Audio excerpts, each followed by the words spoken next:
जय माता की दोस्तों।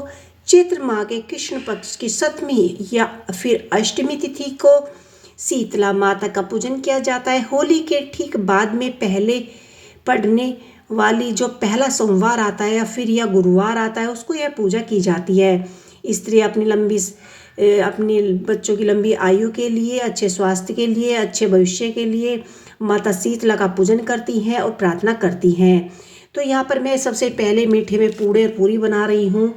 आप भी यह इस पूजा में मीठा जरूर बनाइए। तो माता शीतला की पूजा की जाती है क्योंकि इसमें माता को बासी ठंडा भोजन ही का ही भोग लगाया जाता है। तो ये भोजन मैं पहले दिन ही बना के शाम को रख लूँगी और अगले दिन हम शीतला माता की पूजा करेंगे। तो माता शीतला का पूजन कर सकते हैं।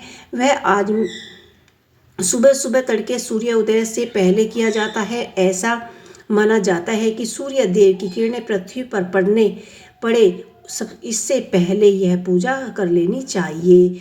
तो सुबह सवेरे ही स्नान आदि से निवृत्त होने के बाद ही आपको फिर एक चौकी लगा लेनी है और हम उसके ऊपर पीला या लाल रंग का वस्त्र बिछा लेंगे और ऊपर से यहाँ पर माता शीतला की छवि है तो उन्हें भी विराजमान कर लेंगे। तो मैंने अब इसके बाद एक मिट्टी के घड़े में हमने शीतला जल भर लिया है।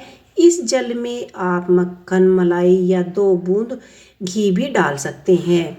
अब देखिए, वैसे मूर्ति जब होती है तो आप मूर्ति की स्थापना करते हैं। फोटो में हम पूजन करेंगे तो माता की जो आकृति दी गई है उसे हम स्नान करा लेते हैं और यहाँ पर हम कुमकुम का उपयोग नहीं करेंगे। हम यहाँ पर शीतला माता को हल्दी ही लगाएंगे। तो यहाँ पर हम हल्दी का बहुत ज़्यादा महत्व माना गया है। प्रयोग में हम करेंगे और पूजा रोली नहीं लगाएंगे। गर्म मानी जाती है रोली, इसलिए हम हल्दी ठंडी होती है तो हम हल्दी का ही उपयोग करेंगे और माता को हम चुनरी अर्पित करेंगे। एक कलश हम ठंडे जल का भरकर रख लेंगे, उसमें हम मलाई या मक्खन डाल लेंगे।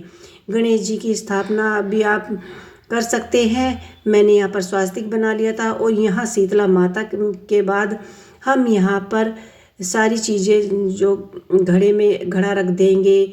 स्नान के बाद शीतला माता को वस्त्र भाव से जो हमने चुंदरी लिया चुंदरी पहना देंगे। उसके बाद हम कलावा अर्पित कर देंगे शीतला माता के साथ हनुमान जी, भैरव बाबा की भी पूजा कर सकते हैं आप। और यहाँ पर हल्दी से तिलक लगाएंगे, माता को तिलक लगाएंगे और यहाँ पर हमने जो नीम के पत्ते लिए वो भी आप पूजा में रख सकते हैं, उनको भी तिलक लगाएंगे। और जो भी हमने मीठे चावल बनाए हैं, पूड़े बनाए हैं, शीतल जल है, पुष्प है, सारी चीज़ें हम माता की चौकी पर स्थापित कर देंगे। माता को भोग लगाएंगे और स्थापित करेंगे। माता को बासी ठंडा भोजन का ही भोग लगाया जाता है, जिसे एक दिन पहले शाम को बनाकर रख लिया जाता है, जिसमें आप भीगे हुए चने और ये पूरी, पूड़े, गुंजिया आदि सब बना सकते हैं। इसमें मैंने पूड़े और पूरी बनाए हैं।